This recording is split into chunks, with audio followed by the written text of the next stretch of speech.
The sound came at 3:40 in the morning. Daniel was awake already, the kind of sleeplessness that accumulated in the final weeks of a Banks Island posting, when the body had stopped trusting darkness as a signal for anything. He was at his desk reviewing the week's ice coverage data when he heard a rhythmic scratching at the exterior door. Low and persistent. Nothing like wind. He sat still and listened. Wind on Banks Island made irregular sounds. It changed direction. Gusted. Dropped. Whatever was at the door was maintaining a consistent rhythm. He reached for the flashlight on his desk and the handheld radio on the shelf above it, and he went to the door. He opened it 6 inches, keeping his body behind the frame. A polar bear cub looked up at him from the snow. 3 months old, approximately. White coat, dark eyes, no visible injury. It was standing on the top step in the specific posture of an animal that had been waiting for some time and had not planned to stop waiting. It looked at Daniel.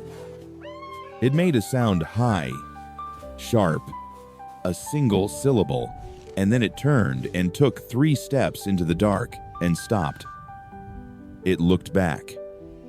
Daniel had been doing fieldwork in the high Arctic for 12 years.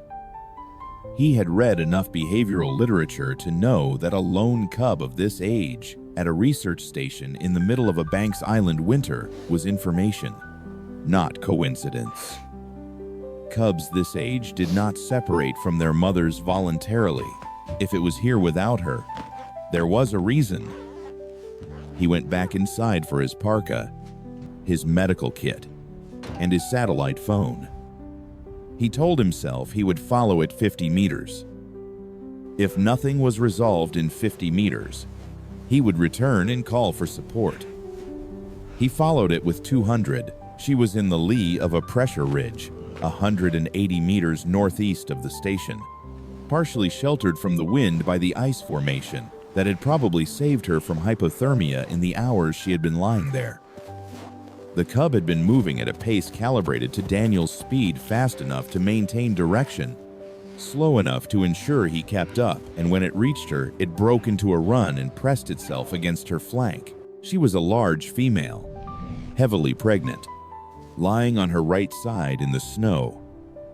Her breathing was audible from 5 meters shallow, irregular, each exhale producing a condensation cloud that disappeared quickly in the -31 air. Her left foreleg was extended at an angle that was not anatomically correct. She heard him approach. Her head came up. The sound she made was not a roar. It was the specific warning vocalization of an animal in pain that had not yet decided whether the approaching threat was manageable. A low, guttural sound that carried exhaustion as much as aggression. Her body did not follow through on it. She did not have the reserves. Daniel stopped 4 meters out and crouched. He kept his hands visible and his voice low. "I see you," he said. "I'm not leaving." The cub moved around to the space between its mother's face and Daniel. It pressed its nose to her muzzle. It made the soft, chuffing sounds that young polar bears made in contact with their mothers, the specific register of close-range reassurance. She held Daniel's gaze over the cub's head for a long moment. Then she laid her head back on the snow. Daniel reached for the satellite phone. Dr. Cole speaking. Doctor. Miriam Cole was the on-call veterinarian for the Polar Bear Alert program out of Inuvik, and she had been doing this work for 16 years. Daniel reached her at 4:23 in the morning, described the bear's presentation in the language he had learned to use with vet's respiratory rate, visible injury, estimated weight, gestational stage, and told her the conditions on the ground. She asked how long she had been down. He looked at the tracks in the snow, the distance she had dragged herself before stopping, the compaction of the snow beneath her, which suggested hours, not minutes. "At least 6, he said. "Possibly 8. Miriam told him she was requesting a helicopter, but that the weather window was narrow and she could not guarantee arrival before dawn. She walked him through the immediate steps, thermal insulation, monitoring, and did not attempt to reposition the injured leg. She asked about the cub. "Still here," Daniel said. "Not leaving her." "Good," Miriam said. "Neither are you." He worked through what was left of the night with the kit he had and the guidance coming through the satellite phone. Thermal blankets from the station's emergency supply, anchored against the wind with ice screws. A tarp rigged across the pressure ridge to reduce the wind exposure. The monitoring that was possible without disturbing her respiratory rate. Visible mucous membrane color through the binoculars he'd brought. The irregular rise and fall of her breathing. The cub remained at her flank. When Daniel moved around to the upwind side to adjust the tarp, the cub tracked his movements without alarm, the behavior of an animal that had made a determination about him and was not revising it. When Daniel returned to his position 4 meters out, the cub settled back against its mother's side.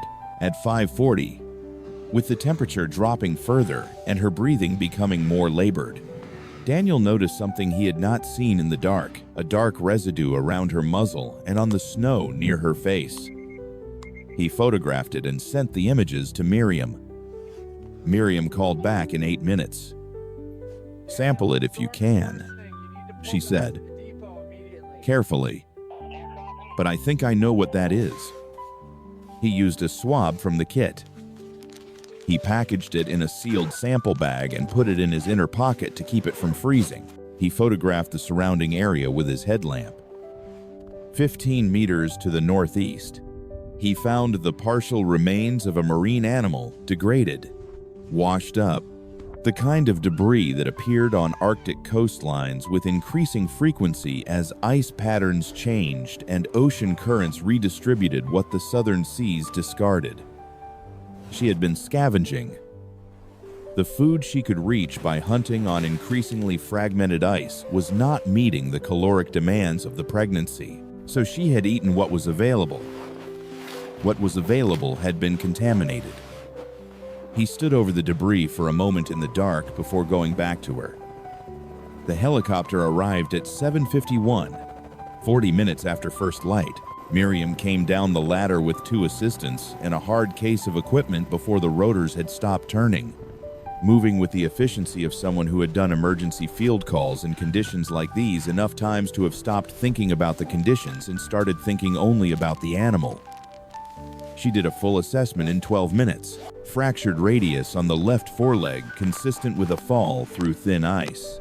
The scenario that had become more common each year, as the ice that had once been reliably thick in October was now marginal through November.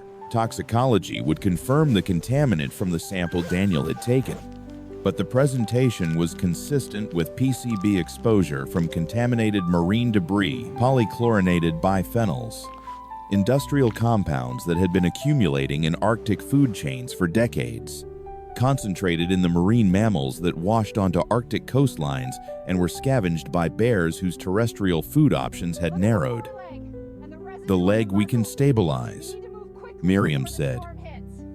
"The toxicity is the problem. Her liver values are going to be very poor." The cubs, she stopped, looked at the gestational swelling.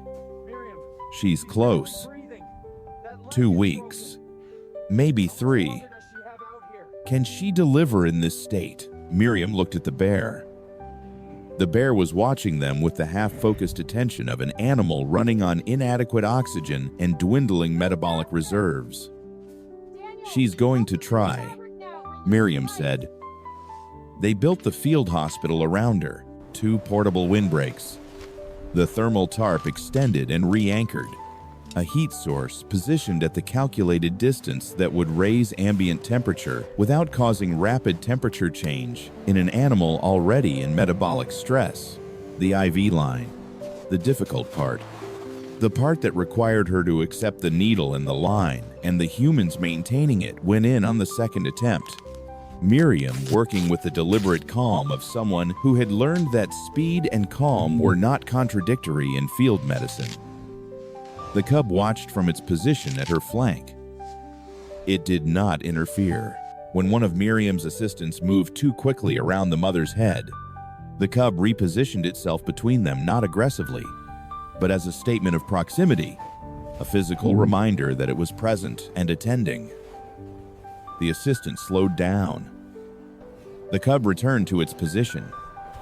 They administered the chelation protocol that Miriam had prepared for PCB exposure, the IV fluids, the binding agents, the supportive care that gave the liver a fighting chance to process the load it was carrying. They splinted the foreleg with materials from the hard case, working around the bear's positioning with the improvisational geometry that field medicine required.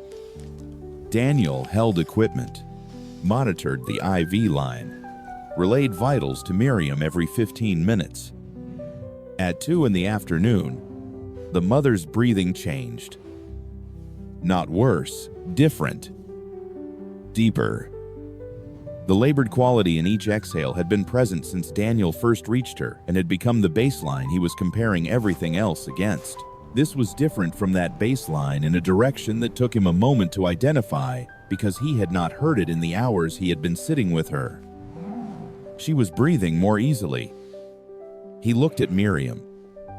Miriam was already watching the bear, her hand on the IV line, her expression not celebration but the specific attention of a clinician who had seen apparent improvement become something else and was not going to assume until the data held. It held. By 4:30, the mucous membranes had shifted from the concerning blue-gray of the morning to something closer to pink. Her heart rate had stabilized. She had not raised her head again or attempted to rise, but the quality of her stillness had changed from the stillness of an animal spending every remaining reserve on the act of continuing to breathe, to something that looked, carefully and without overstatement, like rest. The cub was asleep against her flank, its breathing synchronized with hers. They stayed 2 nights. Miriam's assistants flew back to Inuvik at the end of the first day.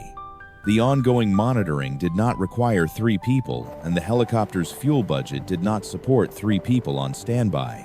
Daniel and Miriam rotated shifts through the second night, maintaining the IV, checking vitals, keeping the windbreak secure against the wind that came in from the northwest each night and retreated by morning. The cub had established a routine. When Daniel was on watch, it remained at the mother's flank, but watched him with the attentiveness that it had maintained since the first night, not alarmed, not fully relaxed, monitoring. When Miriam was on watch, the same. It had categorized them as something that was not a threat and not known, and it was maintaining vigilance accordingly. This was, Daniel thought, the appropriate response. He did not want it to trust him more than that. On the morning of the 3rd day, she lifted her head. Not the partial, effortful lift of the first night, a full raise. Sustained. Her eyes clear and focused in the way that the previous 2 days had not produced. She looked at Miriam. She looked at Daniel. She looked at the cub, which had woken at her movement and was pressing its nose to her face with the urgency of an animal that had been waiting for exactly this. She shifted her weight, tested the splinted leg, made a sound that was different from anything Daniel had heard from her in 2 days lower, more settled. The register of an animal taking inventory of its situation and arriving at a different assessment than it had been arriving at. Miriam began carefully removing the IV line. The bear watched this without response. Getting her upright took 40 minutes, and the assistance of both of them on the uninjured side, providing the lateral support that allowed her to use her 3 functional legs to push herself up without overloading the splinted one. She made the attempt twice before she succeeded. When she was standing, she stood for a long moment without moving, recalibrating. The cub circled her legs, vocalizing. She took a step north, then another. Her gait was asymmetric, the splinted leg bearing weight but not full weight. But it was a gait, it was forward movement, sustained, the deliberate progress of an animal that knew where it was going. Daniel and Miriam stood at the station entrance and watched her go. At 60 meters, she stopped. She turned her head and looked back at them, the two humans at the door of the building, standing in the position where they had been when she last saw them clearly, 20 meters closer than now. She held the look for a moment. Then she turned north and continued. The cub ran to catch up. At the pressure ridge where Daniel had found her 3 days ago, it reached her, and the two of them moved together over the ridge and out of sight. The wind had dropped. The sound of it going was very clear. Miriam wrote up her field notes, standing in the doorway. Daniel made coffee. They did not say much. There was not a great deal to add to what they had both just watched. The toxicology results came back from the Inuvik lab 11 days later. The swab confirmed PCB contamination, polychlorinated biphenyls, at levels consistent with ingestion of contaminated marine debris. The specific compound signature suggested an industrial source, the kind that had been cycling through Arctic marine ecosystems since mid-century, concentrating as it moved up the food chain, arriving eventually in the carcasses that washed onto coastlines where bears with shrinking hunting habitat were increasingly willing to eat things that were not seals. This was not an isolated case. The Polar Bear Alert Program's database contained 14 similar presentations in the previous 5 years in the Banks Island and Melville Island region. Alone, bears presenting with toxicity symptoms consistent with contaminated scavenging, the frequency increasing in direct correlation with the reduction in reliable sea ice hunting habitat. The connection was not complicated. Less ice meant fewer seals, meant bears ranging further and eating differently. And what they were finding when they ranged further was sometimes the accumulated chemical legacy of an industrial world 1,000 miles south. The Arctic was absorbing it. The bears were absorbing it. The cubs, the pregnant females carried, were absorbing it before they were born. The bear Daniel and Miriam had treated was assigned a tracking ID in the program database. She was documented as recovered. Mobile. Pregnancy intact at time of last observation. Whether the cubs survived the birth, whether she survived the winter, whether the contamination she had already absorbed would affect her reproductive capacity going forward. These were questions the data did not yet answer.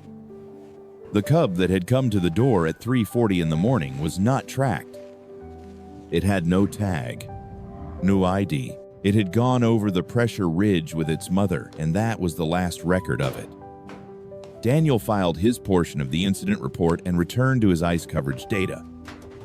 He noted, in the final paragraph of his field notes, that the cub had initiated contact at 3:42 and that he had followed it at 3:47, a 5-minute gap that he had spent locating his gear.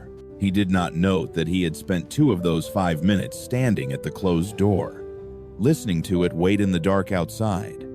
Before he opened it, some things were in the report.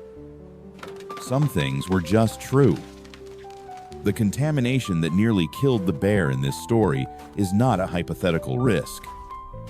Polychlorinated biphenyls, PCBs, were manufactured extensively from the 1930s through the 1980s and banned in most countries. After their persistence and toxicity became clear, they do not break down.